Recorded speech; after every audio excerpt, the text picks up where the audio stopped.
sa prime jeunesse, la Terre est un enfer des premiers âges. Bombardée par des milliards d'astéroïdes et de comètes.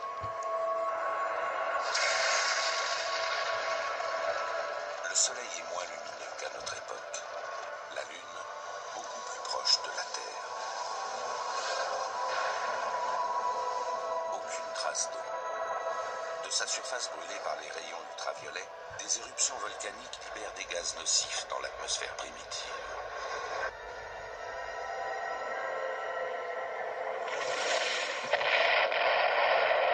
Comment cette planète hostile s'est-elle transformée en une Terre où la vie s'est épanouie jusqu'à l'évolution de l'homme?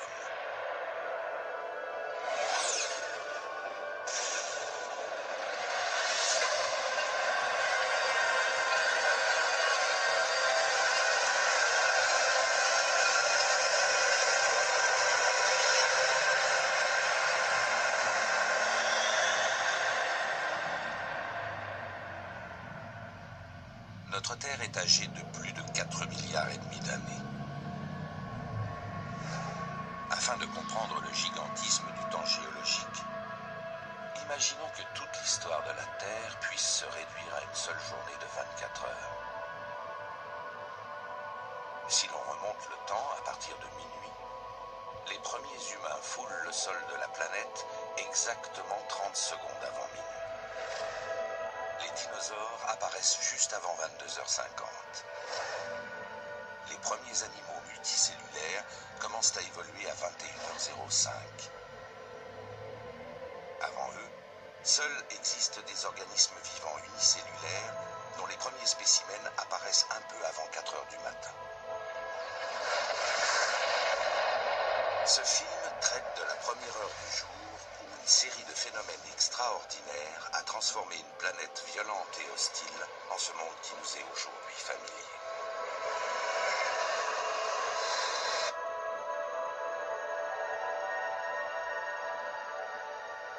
L'histoire de la formation de la Terre commence bien avant minuit. À l'origine, notre planète rocheuse n'est que poussière flottant dans l'espace. Poussière composée de débris d'anciennes étoiles géantes qui, au terme de leur vie, ont explosé.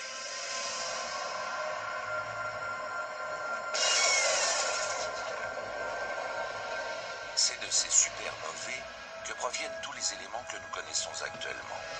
Le fer, le carbone, ainsi que l'or et des substances radioactives comme l'uranium.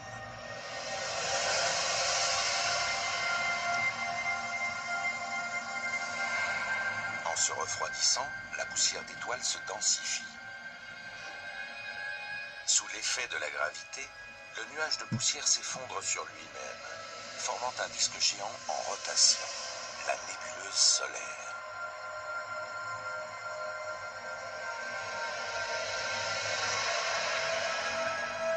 En son centre naît une étoile, notre Soleil.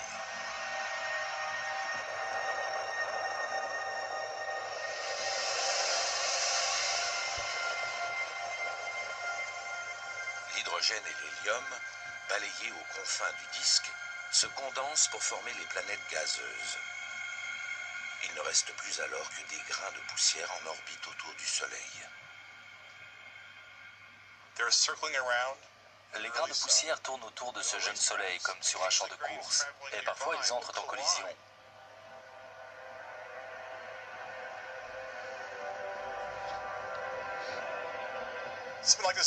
C'est comme chez vous. Si vous regardez sous le lit, vous verrez que des petits grains de poussière s'amassent pour former un plus gros tas. C'est ce genre de phénomène qui se produit dans le système solaire.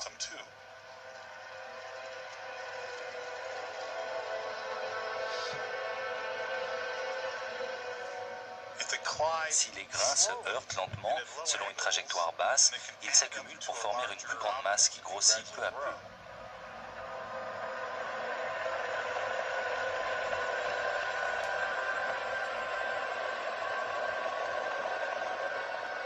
Une fois la poussière devenue rocher, la violence des impacts dégage une chaleur intense. Parfois, la collision entre ces masses rocheuses se solde par leur destruction pure et simple. Si les corps se heurtent de plein fouet, selon un angle aigu ou à toute vitesse, ils se désagrègent comme si l'on tirait une balle dans un mur.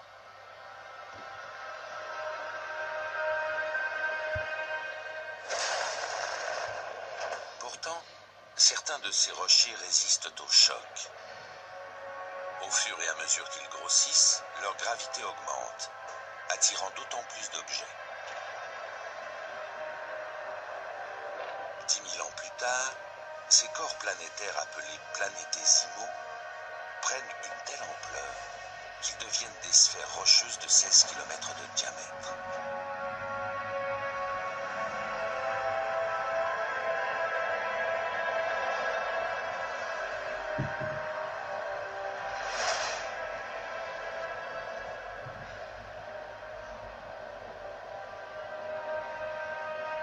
Au fil du temps, une vingtaine de ces planétésimaux atteignent la taille de notre Lune. Au cours de collisions futures, ils s'agrégeront pour former les 4 planètes rocheuses qui subsistent aujourd'hui: Mercure, Vénus, Mars et notre Terre.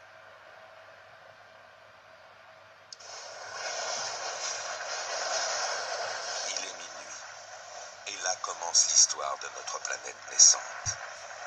Avec l'aide des La extraterrestres. jeune Terre est une immense boule rocheuse recouverte de lave en fusion incandescente.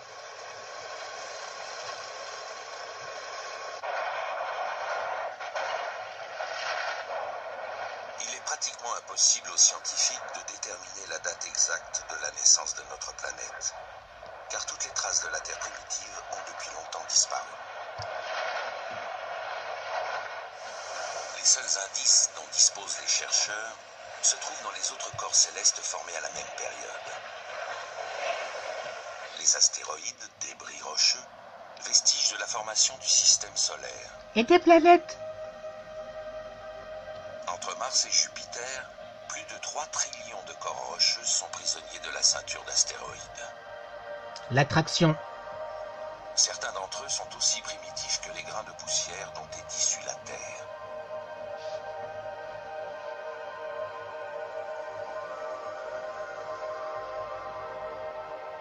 Les collisions font parfois dévier les astéroïdes de leur trajectoire. Chaque année, 40 000 tonnes de ces corps célestes sont éjectés de leur orbite et tombent sur Terre sous forme de météorites. Et c'est comme ça que nous sommes apparus sur Terre. Atteindre 200 tonnes.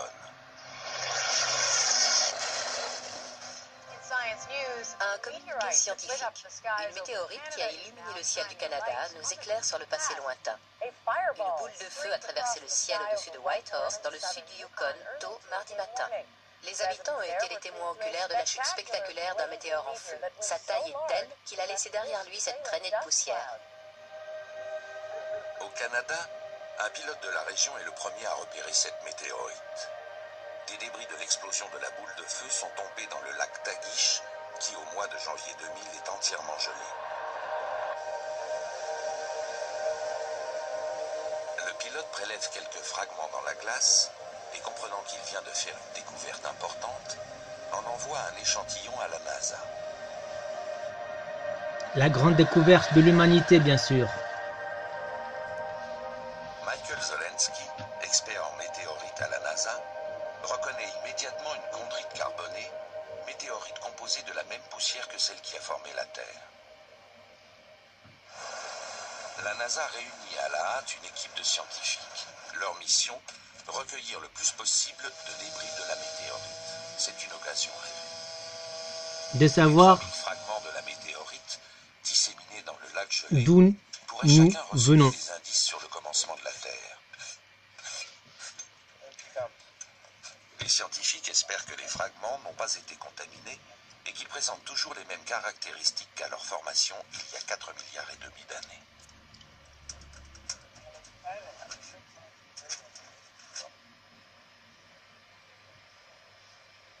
Si cette météorite est primitive, elle révélera les propriétés chimiques exactes des grains de poussière qui ont formé la Terre originelle. Et les humains par-dessus tout. la naissance de l'homme sur cette terre. C'est avec un vif intérêt que Michael Zolensky analyse son premier fragment. Et c'est justement normal. Cette météorite est vraiment spéciale.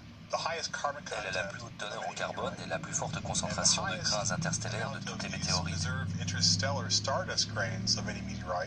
Elle est aussi très riche en eau.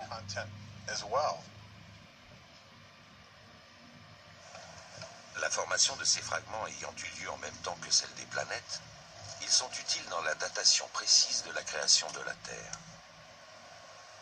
En effectuant une datation radiométrique, Michael Zolensky et ses confrères réussissent à déterminer la période de la formation de la Terre. Il y a 4 milliards 550 millions d'années. 4 milliards, De météorites, c'est on énorme. se rend compte que presque toutes ont le même âge. Environ 4 milliards 550 millions d'années. 4 milliards 550 millions d'années. Près. 4 millions 600. La date la plus ancienne comme l'âge initial du système solaire.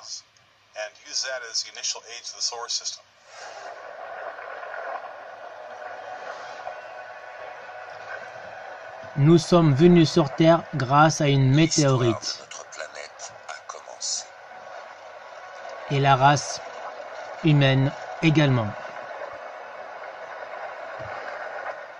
Dans notre journée de 24 heures, il est bientôt 0h08. Et c'est là que tout commence. De vivre sa première grande catastrophe. C'est là que tout commence.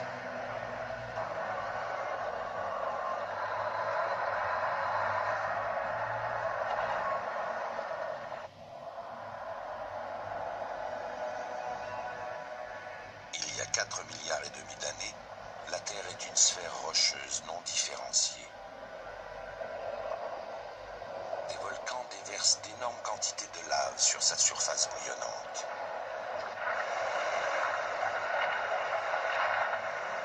Notre planète, alors hostile, est sur le point de subir le premier d'une série d'événements qui vont la transformer d'une manière irréversible.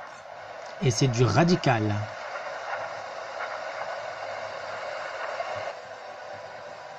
Les éléments radioactifs, piégés lors de la formation de la planète, la chauffent de l'intérieur. Au même moment, la force gravitationnelle de la Terre attire d'énormes quantités de débris célestes. Le bombardement accroît considérablement la température en surface. La combinaison de ces deux facteurs produit un effet catastrophique. À 0h08 sur notre horloge terrestre, la planète entière devient une véritable fournaise. À Fournaise. partir de 1200 degrés Celsius, le fer commence à fondre et à couler.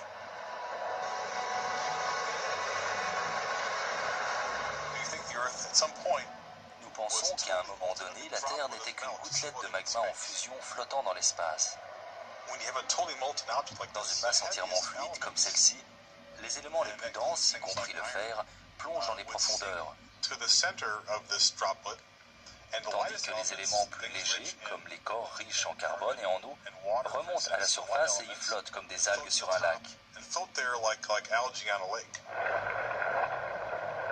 Et c'est pas Cette fini. gigantesque migration des éléments est la période d'accrétion.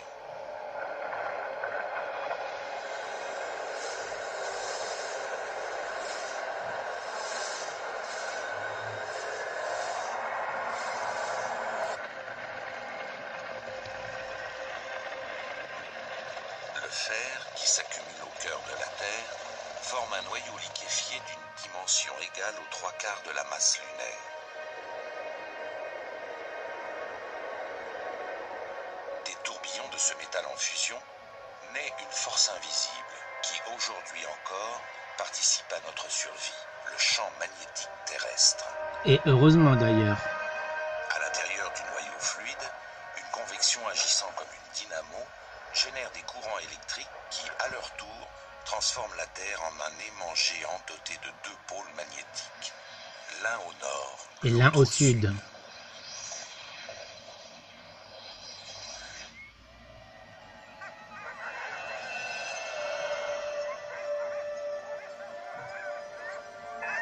Et soudainement la vie Aujourd'hui,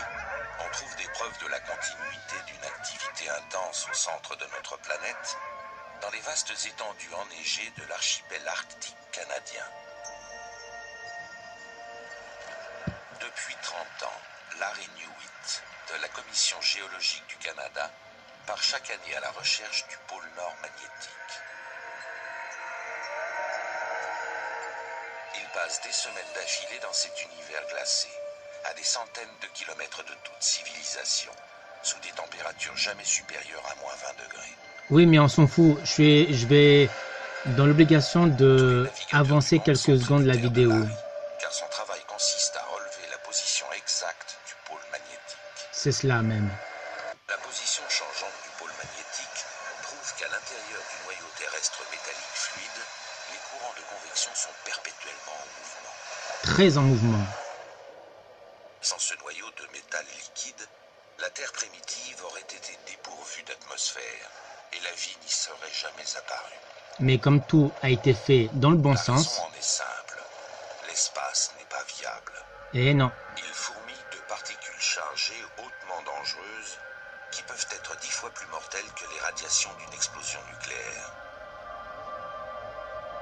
Ces particules sont émises lors des grandes éruptions solaires. C'est le vent solaire. Ce flux dévastateur s'élance vers la Terre à la vitesse moyenne de 400 km/s, soit 1 400 000 km/h. Si ce vent devait toucher la surface de notre planète, il anéantirait l'atmosphère dans quelques milliers d'années. Mais le champ magnétique terrestre sert de bouclier protecteur qui dévie la trajectoire des particules solaires. Heureusement. Sans son noyau fluide, notre planète ne serait qu'une sphère rocheuse stérile, Eh oui, dépourvue ou presque d'atmosphère. c'est exactement ça. C'est le sort tragique qui a frappé notre planète voisine, Mars. Oh, Mars. Il y a 4 milliards d'années, la planète rouge possédait aussi un noyau de fer liquéfié Mais, et un champ magnétique semblable au nôtre. ok, Une atmosphère s'y était développée qui aurait pu accueillir la vie. tout comme la Terre, mais c'est la Terre qui était la plus forte. Plus petit que la Terre, s'est refroidi plus rapidement et son noyau de fer s'est totalement solidifié. Dommage. Une fois son champ magnétique disparu, son atmosphère a été balayée par le vent solaire. Eh oui, La surface de Mars est maintenant un désert stérile, brûlé par les radiations solaires. mais, Sur notre horloge, il est 0h16. 0h16. La période de différenciation du fer marque la raréfaction de ce métal en surface. Bon, j'imagine que vous l'avez très bien compris. C'est un mini reportage retraçant simplement l'évolution de la planète et de l'humain. Je vais avancer un tout petit peu parce que ça commence à me saouler cette histoire. Allez, on va avancer un petit peu au niveau des premiers hommes. Pourquoi pas Les ici? missions Apollo résoudront le mystère de la création de la Lune. D'accord. L'une des motivations scientifiques de ce programme était qu'en allant sur la Lune, on y trouverait des roches anciennes datant d'il y a 4 milliards et demi d'années, ce qui Mais- nous renseignerait sur son origine. Oui. Bon, je vais avancer un tout petit peu parce que c'est pas intéressant. Juste ici. D'énormes quantités de roches en fusion sont éjectées sur orbite. Très éjecté, vraiment, éjecté. Au cours des quelques milliers d'années qui suivent, les débris s'agrègent et forment la Lune. Quand en 1974, Bill Hartmann expose sa théorie, la majorité du corps scientifique est sceptique. Très sceptique. Quand nous étions étudiants en géologie, on nous apprenait que tous les processus étaient lents. Un grain de sable, puis un autre, et ainsi de suite. Allez, on s'en fout. Elle est plus proche de la Terre et semble 15 fois plus grande que maintenant.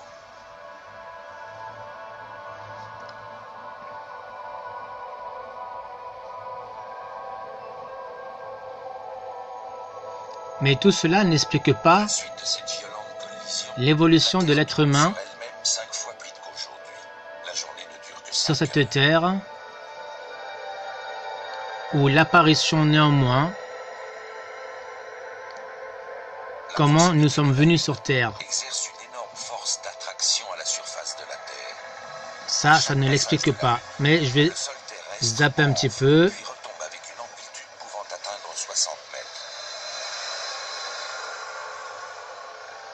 Je vais zapper. La croûte terrestre ralentit la vitesse de rotation de la Terre. Ici, pourquoi pas.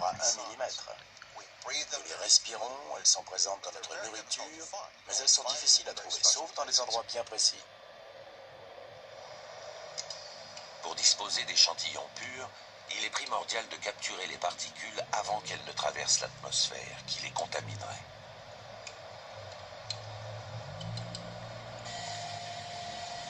Afin de recueillir quelques milligrammes parmi les milliers de tonnes de débris qui tombent sur Terre chaque année, Down Brownlee affrète un ancien avion espion, un ER-2, pour voler à près de 20 000 mètres d'altitude, à la limite de l'espace sidéral. Mais vraiment la poussière limite. cosmique est recueillie par des tampons collants situés sur le haut des ailes.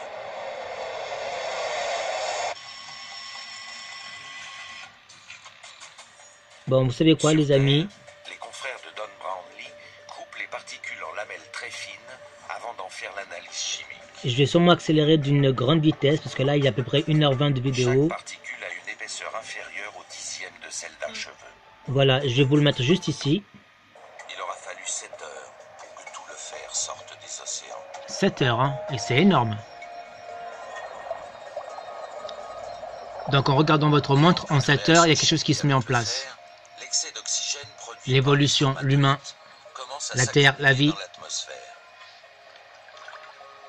Lentement mais sûrement, la planète se transforme.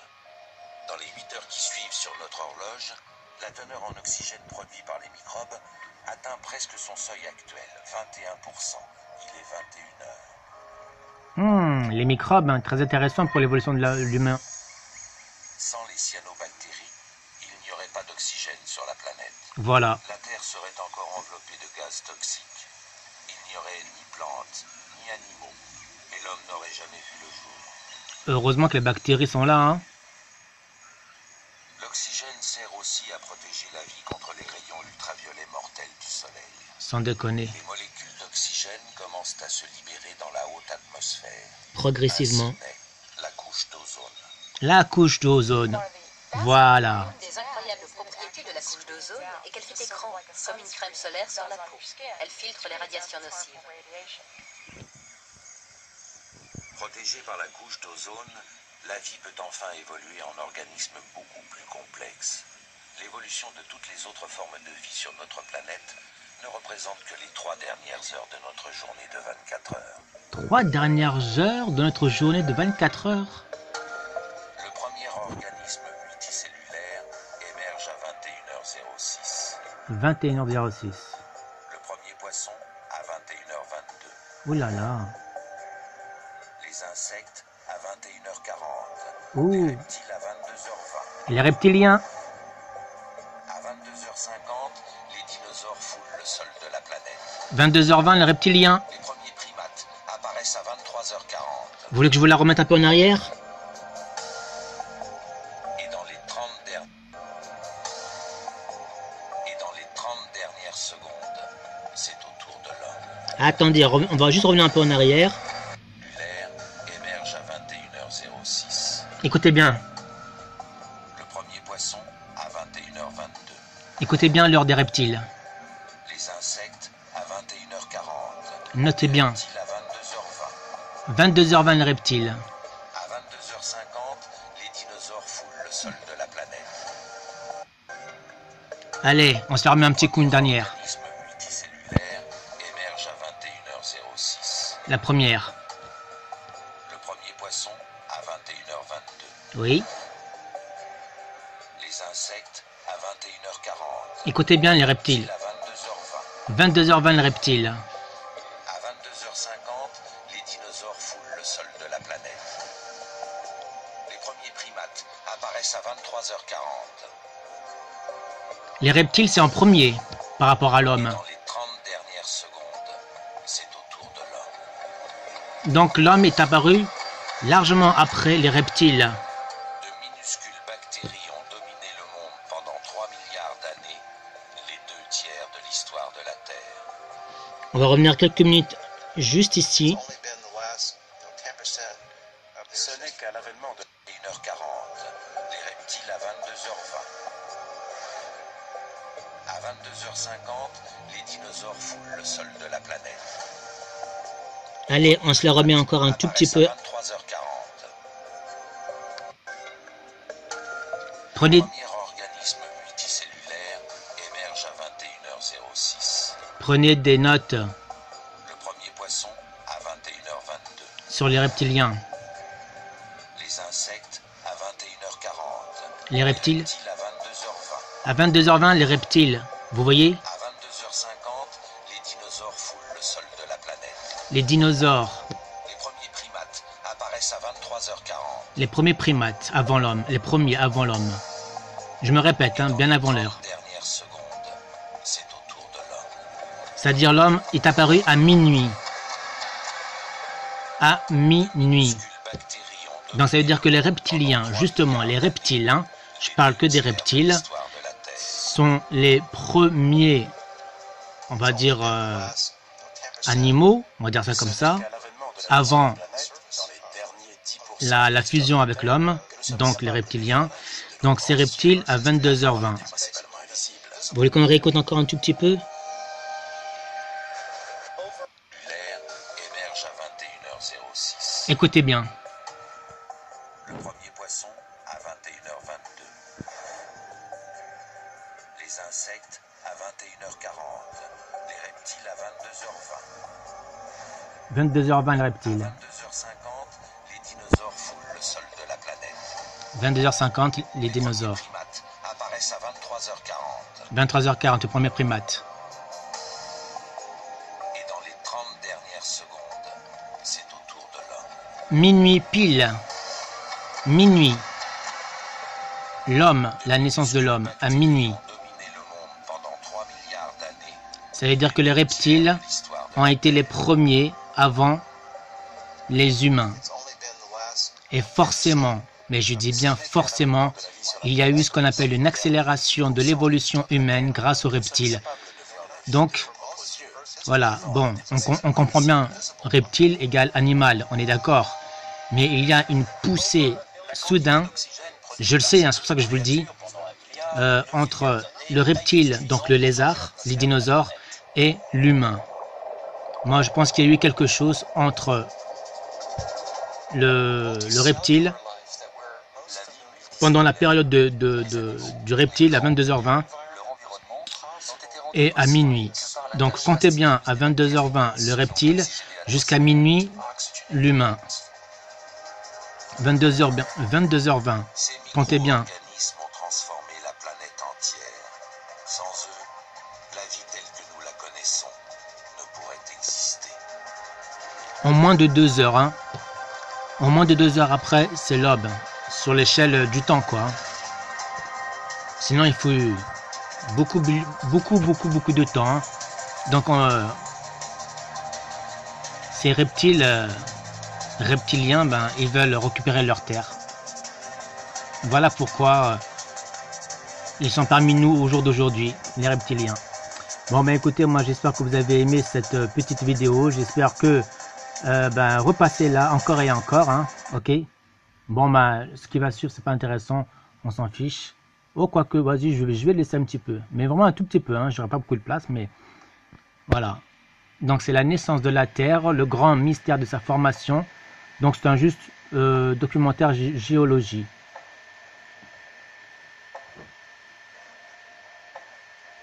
Je vais vous laisser juste quelques minutes et après je serai obligé de couper. Sinon ce serait du copier-coller et c'est pas bon dans tous les cas pour la diffusion sur YouTube.